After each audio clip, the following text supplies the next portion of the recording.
ब्रह्मा जी बोले, हे नारद, जब देवता तथा ऋषिगण बड़े उत्साह के साथ दक्ष के यज्ञ में जा रहे थे, उसी समय दक्ष कन्या देवी सती गंधमादन पर्वत पर चंदवों से युक्त धारागृह में सखियों से घिरी हुई अनेक प्रकार की क्रीड़ाएं कर रही थी। प्रसन्नता पूर्वक क्रीड़ा में लगी हुई देवी सती ने उस समय चंद्रमा के समान दक्ष यज्ञ में जाती हुई रोहिणी को देखा और शीघ्र ही उससे पूछवाया। उन्हें देखकर सती जी अपनी हितकारिणी, प्राण प्यारी, सौभाग्यशालिनी, प्रिय तथा श्रेष्ठ सखी विजया से बोली, हे सखियों में श्रेष्ठ, हे मेरी प्राण प्रिय, हे विजय, जल्दी जाकर पूछो कि वह चंद्रदेव रोहिणी के साथ कहाँ जा रहे हैं। ब्रह्मा जी बोले, सती के इस प्रकार कहने पर विजया ने तुरंत उनके पास जाकर यथोचित रूप से उन चंद्रमा से पूछा कि आप कहाँ जा रहे हैं। विजया की बात सुनकर चंद्रदेव ने अपनी यात्रा का उद्देश्य आदर पूर्वक बताया और उन्होंने दक्ष के यहाँ होने वाले यज्ञ महोत्सव का सारा वृतांत कहा। वह सब सुनकर विजया बड़ी उतावली के साथ देवी जी के पास आई और चंद्रमा ने जो कहा था वह सब सती से कह दिया। उसे सुनकर सती कालिका देवी को बड़ा आश्चर्य हुआ। सोचने विचारने पर भी अपने यहाँ सूचना न मिलने का कारण न समझ पाने पर वे मन में सोचने लगी, दक्ष मेरे पिता हैं, वीरणी मेरी माता हैं और मैं उनकी प्रिय कन्या हूं, परंतु उन्होंने यज्ञ में मुझे नहीं बुलाया। वे कैसे भूल गए और निमंत्रण क्यों नहीं भेजा? मैं इसका कारण आदर पूर्वक शंकर जी से पूछूं। ऐसा विचार कर सती ने शंकर जी के पास जाने का निश्चय किया। इसके अनंतर दक्ष पुत्री देवी सती अपनी प्रिय सखी विजया को वहीं बैठाकर शिव जी के पास शीघ्र गई। उन्होंने शिव जी को सभा के मध्य में अनेक गणों, नंदी आदि महावीरों तथा प्रमुख यूथपतियों के साथ बैठे हुए देखा।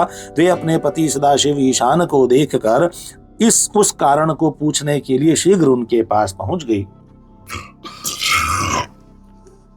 शिव जी ने बड़े प्रेम से प्रिया सती को अपनी गोद में बैठाया और बड़े आदर के साथ उन्हें अपने वचनों से प्रसन्न किया। इसके बाद महालीला करने वाले तथा सज्जनों को सुख देने वाले सर्वेश्वर शंकर, जो गणों के मध्य में विराजमान थे, सती से शीघ्र कहने लगे, तुम इस सभा के मध्य में आश्चर्यचकित होकर क्यों आई हो? हे सुंदर कटी प्रदेश वाली, तुम इसका कारण प्रेम पूर्वक शीघ्र बताओ। ब्रह्मा जी बोले, हे मुनीश्वर, शिव जी ने जब सती से इस प्रकार कहा तो वे शिवा हाथ जोड़कर प्रणाम करके प्रभु से कहने लगी, हे प्रभु, मैंने सुना है कि मेरे पिताजी के यहाँ कोई बहुत बड़ा यज्ञ हो रहा है। उसमें महान उत्सव होगा और वहां देवता तथा ऋषि एकत्रित हुए हैं। हे देव देवेश्वर, पिताजी के उस महान यज्ञ में जाना आपको अच्छा क्यों नहीं लगा? हे प्रभु, जो भी कारण हो वह सब बताइए। महादेव सुहृदों का यह धर्म है कि सुहृदों के साथ अच्छी संगति करके रहें। मित्र लोग प्रेम को बढ़ाने वाली इस प्रकार की संगति को करते रहें। इसलिए हे प्रभु, हे स्वामिन, आप मेरी प्रार्थना से मेरे साथ पिताजी के यज्ञ मंडप में अवश्य चलिए। ब्रह्मा जी बोले, सती के इस वचन को सुनकर दक्ष के बागवाणों से बिंधे हुए हृदय वाले देव महेश्वर मधुर वचन कहने लगे, हे देवी, तुम्हारे पिता दक्ष मेरे विशेष द्रोही हो गए हैं। जो प्रमुख देवता, ऋषि तथा अन्य लोग अभिमानी, मूढ़ और ज्ञान शून्य हैं, वे ही तुम्हारे पिता के यज्ञ में गए हुए हैं। हे देवी, जो लोग बिना बुलाए दूसरे के घर जाते हैं वे वहां अनादर ही पाते हैं, जो मृत्यु से भी बढ़कर होता है। चाहे वह इंद्र ही क्यों न हो, बिना बुलाए दूसरे के घर जाने पर लघुता ही प्राप्त होगी। और फिर दूसरे की बात ही क्या, ऐसी यात्रा अनर्थ का कारण बन जाती है। इसलिए तुमको और मुझको तो विशेष रूप से दक्ष के यज्ञ में नहीं जाना चाहिए। हे प्रिय, यह मैंने सत्य कहा है। मनुष्य अपने शत्रुओं के बाण से घायल होकर उतना व्यथित नहीं होता जितना अपने संबंधियों के निंदा युक्त वचनों से दुखी होता है। हे प्रिय, सज्जनों में रहने वाले विद्या आदि 6 गुण जब दुष्ट मनुष्यों में आ जाते हैं तो उनकी स्मृति नष्ट हो जाती है और वे मानी होकर तेजस्वियों की ओर नहीं देखते। ब्रह्मा जी बोले, महात्मा महेश्वर के इस प्रकार कहने पर सती वाक्य वेत्ताओं में श्रेष्ठ भगवान शंकर से रोष पूर्वक कहने लगी, हे शंभो, हे अखिलेश्वर, जिनके जाने से यज्ञ सफल होता है उन्हीं आपको मेरे दुष्ट पिता ने आमंत्रित नहीं किया है। हे भव, उस दुरात्मा दक्ष के तथा वहां आए हुए संपूर्ण दुरात्मा देवताओं तथा ऋषियों के मनोभावों को मैं जानना चाहती हूँ। अतः हे प्रभु, मैं आज ही अपने पिता के यज्ञ में जा रही हूँ। हे नाथ, हे महेश्वर, आप मुझे वहां जाने की आज्ञा प्रदान कीजिए।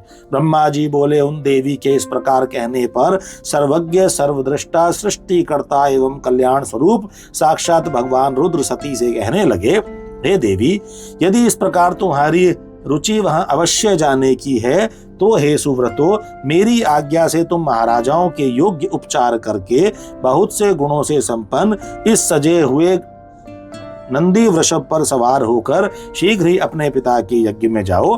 तुम इस विभूषित वृषभ पर आरूढ़ हो। तब रुद्र के इस प्रकार आदेश देने पर सुंदर आभूषणों से अलंकृत तथा सब साधनों से युक्त हो देवी सती पिता के घर की ओर चली। परमात्मा शिव जी ने उन्हें सुंदर वस्त्र, आभूषण, परम उज्जवल छत्र, चामर आदि महाराजोचित उपचार दिए।